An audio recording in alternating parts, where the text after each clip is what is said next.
adianta viver na cidade se a felicidade não me acompanhar?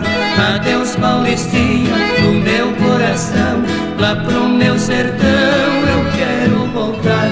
Pela madrugada, quando a passarada, fazendo alvorada, começa a cantar, com satisfação arreio o morrão, cortando o estradão, saio a galopar.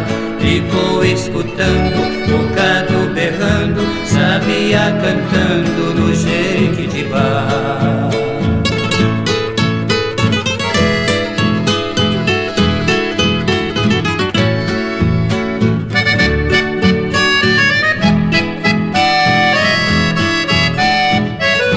Por Nossa Senhora, meu sertão querido, vivo arrependido por ter te deixado nesta nova vida aqui da cidade.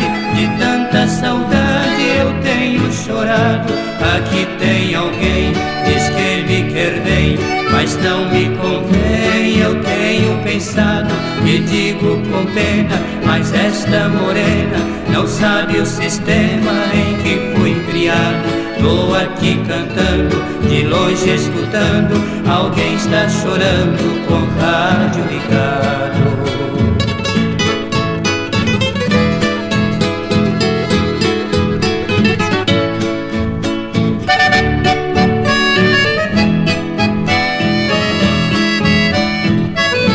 Que saudade imensa do campo, do mato, do manso regato que corta as campinas, e aos domingos passear de canoa na linda lagoa de águas cristalinas. E doces lembranças daquelas festanças onde tinha danças e lindas meninas.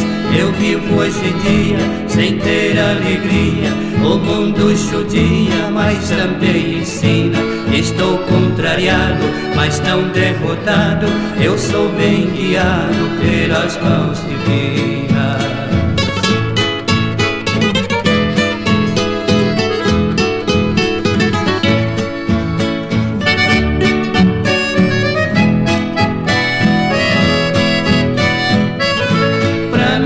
Mãezinha, já telegrafei que já me cansei de tanto sofrer. Nesta madrugada estarei de partida pra terra querida que me viu nascer.